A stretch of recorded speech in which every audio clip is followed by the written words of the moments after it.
Hello, everyone. Welcome into the View House Centennial. Another Victory Monday. We're getting spoiled. We're getting used to these. Thanks in large part to the guy sitting right next to me, Adam Trautman, kind enough to join today. Appreciate you. Adam, how you feeling after yesterday? Pretty good. Feels great to obviously win handily and not have to go through all the emotions of the week before when it was like, oh my gosh, we're coming back. Oh no. Oh my gosh, like it was so back and forth. So it felt good to like dominate an opponent because we haven't felt like that, I think, since Cincinnati really. So it was good. I think there's been like a lot of conversation and you guys have kind of said like, we know our potential, Feels like we saw so much of it in this game. Afterwards, J.K. Dobbins says we haven't scratched the surface yet. So what is the potential of this offense? I don't know.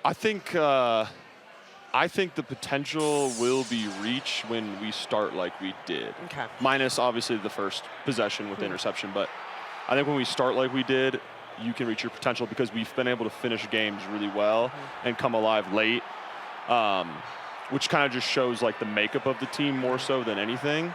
And if you just, obviously we move that forward more in the game, we're going to be really tough to stop. Can you talk to me about like the mental makeup of this team? Because I know going into the week, Sean's big focus was not letting it be the emotional letdown game. That's very real in sports.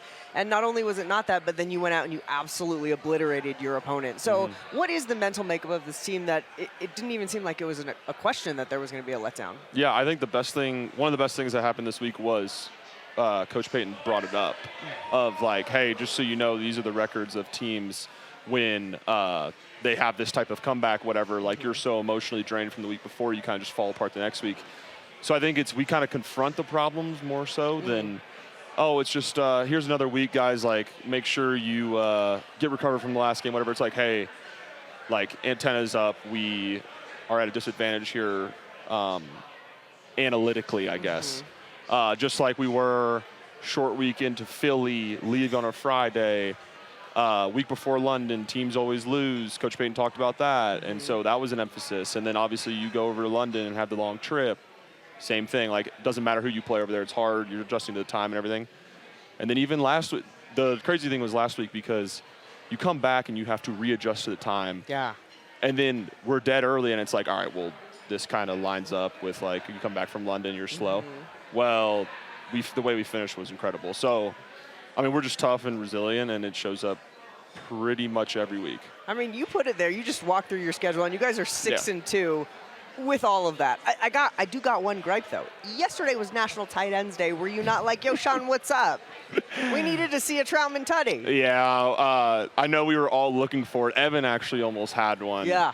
So we were kind of giving him crap, obviously, because he got tackled on the one. So, but yeah, no. I think last year, right, National Tight Ends Day, it was like 2, me and Nate. Yeah. So yeah, just not the same as last year, but that's all right. That's fine. That's fine. We'll just get them later in the year. That's right. But gosh, what a great game for the rookies. And something that was so cool in the locker room was kind of seeing all of you vets really celebrate these young guys. But what does it mean to see them really step up and really getting comfortable in their NFL roles?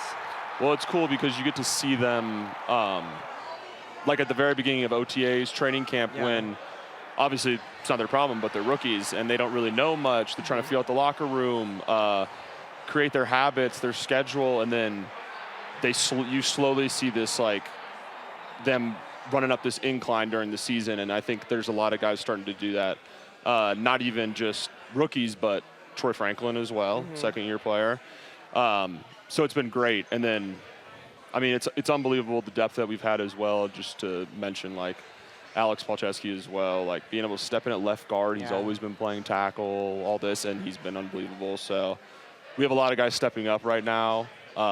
Even though the rookies are obviously the ones getting highlighted, there's a lot of guys right now, and that's why we're 6-2. Including a second-year quarterback. Sometimes I think we forget that Bo's only a second year. Adam, thank you so much. We're so happy that you're here tonight, breaking down a great win here on Xfinity Monday Live. Welcome back into the View House Centennial, a Victory Monday, and we're so thrilled today to be sitting down with Adam Trautman and the Throwbacks, man. So clean. I think you guys are undefeated in the Throwbacks.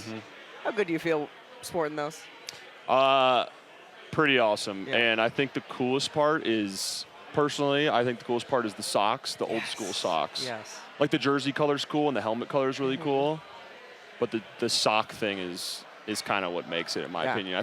I don't know who else does it, but I know the Bears do and stuff. I always thought that was really cool. I'm with you. Actually, a lot of fans have reached out. Like, they're like, how do you get the sock? I don't know. I get the socks. But did you notice your head coach wasn't wearing the throwbacks? No. You didn't notice that? No, I had zero idea. Oh, okay. Well, really? So he was the only one wearing regular fit because the tops and the bottoms didn't match. And he said he just wasn't willing to go not matching tops and bottoms. That's pretty funny, and that's on par. That's awesome. Maybe he couldn't cut the sleeves off of those. Who knows? So. Did you know he was such a fashion diva? No, I know he's very particular. He's a very detailed person, but no, I didn't know that. Okay, that's awesome. I love that there's so much going on in the game, like all this junk that we're noticing. You're like, no, I'm just playing football. Yeah. So I love that. That's all I noticed. Blocking as a tight end, such a big piece of this game. At what point in your career did you know that had to be a big piece of what you were going to do? It was interesting, actually. When I was first like, oh, I can play in the NFL, like I can do this. Mm-hmm. I remember being recruited by agencies, and you'd like talk to a player that was represented by them, so they gave you the no BS like answer, because agents can always make gloss over certain things. Right. And I remember asking certain guys, and it was like, hey, what makes you last like the longest in the NFL? And guys were always like, your athleticism leaves you at some point. The way you last, you hit the 8, 10, 12 years is you have to be able to block, because you'll always be trusted and you'll always have a spot on a roster no matter what. So that's kind of like where it came from. And then all of a sudden it's just like, you start to get more opportunities in that part of your game, and you're like, man, I really need to focus on this. Like, and that's how you eat up a bunch of snaps too. Like, it's just reality. Like, you can play a lot more. The more you can do, the more you'll play. Yeah.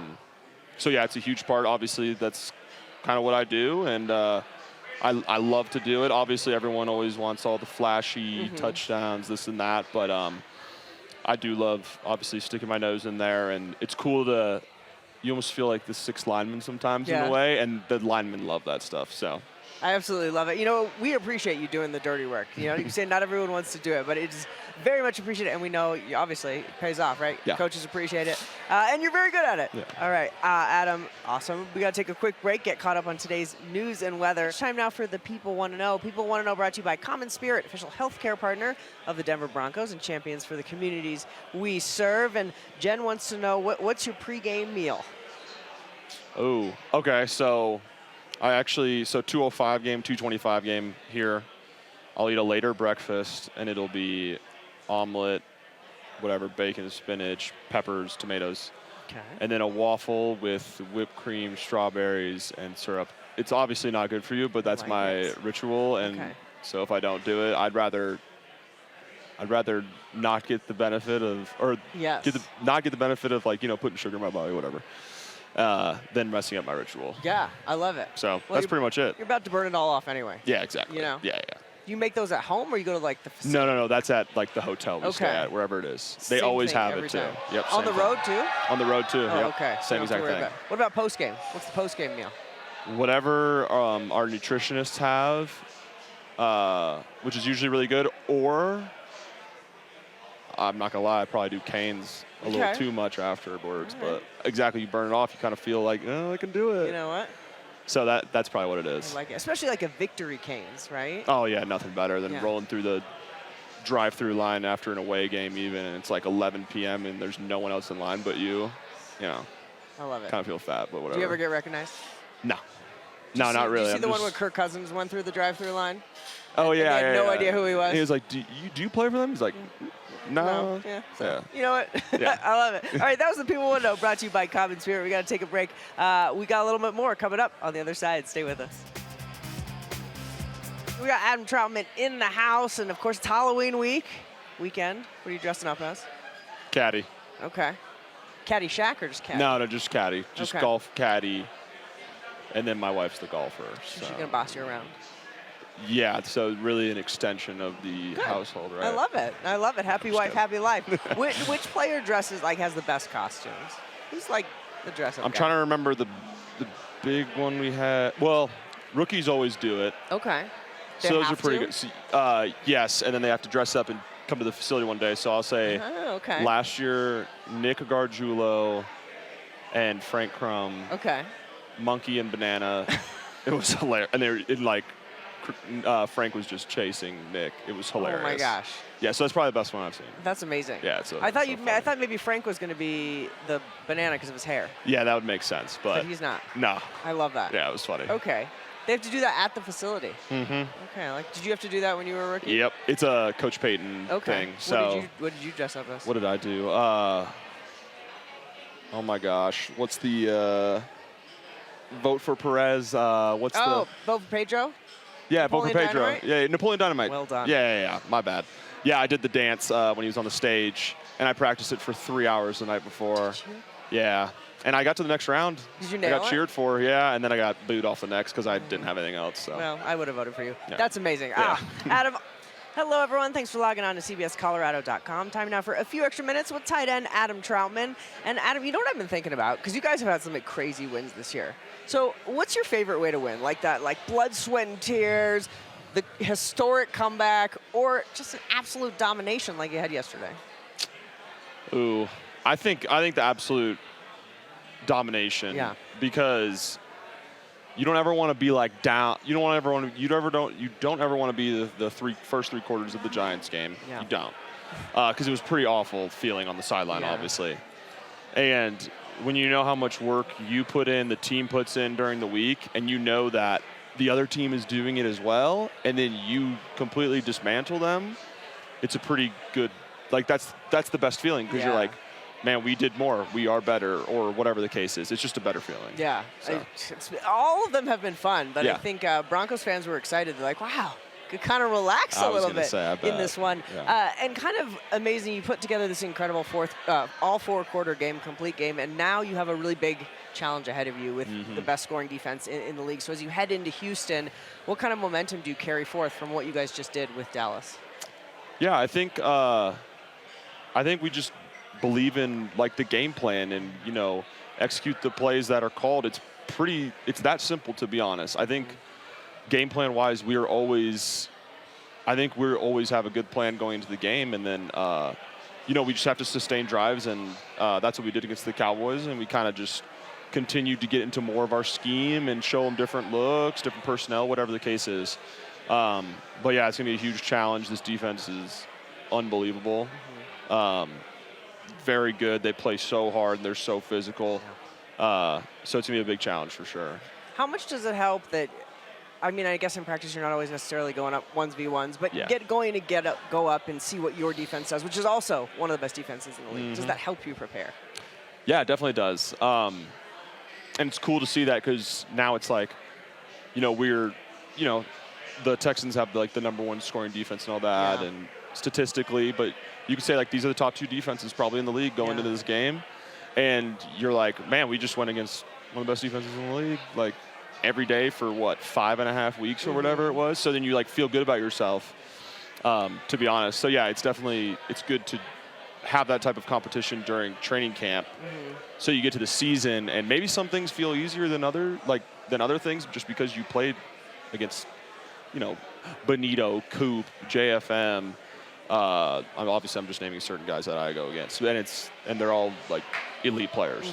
So, does anything change with it's because like they were talking about this a lot with the Cowboys' offense on the road compared to at home? They struggle a little bit more on the road. Does anything change with you guys? I guess on the road, do you notice different challenges at home versus on the road offensively? Yeah, for sure. I don't think you really notice. Well, I didn't because I didn't play in front of a lot of people in college. But the advantage of not having to do silent cadence. So when you're doing silent cadence, it definitely makes things tougher. Looking at the ball, you see Benito get these great jumps off the ball when teams come to home specifically. He does it everywhere, but specifically at home, right? Because he can time it up. And so, yeah, that's probably the hardest part. And I think that from a blocking standpoint, right? Trying to get off the ball, especially when you go against guys like Will Anderson and Danielle Hunter. And so it makes it tough, but doesn't matter. No one cares at the end of the day, right? So you just got to get the job done and figure out the best way to kind of get around that. You guys have won 5 straight. You're on top of the AFC West. What do you think you're doing best right now? Not quitting, not giving up, resilience, relentless. No matter what, even if things aren't going our way, guys are playing hard. guys are playing with an insane effort, and you know, guys are spending a lot of time on their craft, and we see it throughout the entire building every single day, all hours of the day. So you've been talking a lot about depth. Obviously, we don't know the status of Marvin Mims right now. Pat Surtain, we hear, is going to be out for a few weeks. I mean, those are big guys to lose. So I know you always say next man up, but can you talk to me about the depth that you're seeing and the confidence that if these guys are out for a little while, of who may step in? Yeah, I think it comes down a lot of it to coaching. I think when you have a great scheme like our defense does, right, they're going to put you in good positions, but also everyone's going to play off of each other, funnel the ball to certain places to get the ball carrier on the ground or do whatever they need to do in the back end in coverage. So that's a huge thing. And then offensively, same thing. You build the scheme around the players, and I think we've done a good job of that, maximizing people's talent. And, yeah, that's just kind of how you fix it. And then obviously we have talented players, I think. Like I said, the depth's pretty awesome on our team. Last one, we'll get you out of here. But one thing that's really stood out about Pat Bryant is his blocking. I mean, it was awesome to see him get in the end zone, but as a rookie, for him to take so much pride in that, what do you see from him and just his want to factor in that? I mean, he loves it. He came back on a block this past game, and we kind of like double the guy a little bit, and he just cracked this dude. And he was so fired up afterwards. Like, I always said this, you can say whatever you want about scoring a touchdown. Like, that's a great feeling, but like hitting somebody and being like, I made that run or whatever the case is a better feeling. Yeah. And guys love watching guys like me as a tight end, offensive line as O-lineman. You love watching receivers stick their nose in there, get dirty. It doesn't even matter if you're a rookie or not. I don't care if you're in your 17th year. If you're doing that stuff, you automatically gain respect from everybody because you're not I just want the ball. And just to mention him, that stems from leadership. That's Cortland Sutton. Yeah. He could go with 0 catches in a game, and you won't see anything anywhere. Social media, to reporters, and he doesn't, like, he's been so great, and it trickles down in that room. Yeah. And that's kind of how those guys are, and it's because of him. That's awesome. So. We love it. We love Court. We love all you guys. This was awesome, Adam. Thank you for taking the time tonight. We appreciate you so much. Yeah, absolutely. All right, guys. Thanks for joining us. We'll see you next time.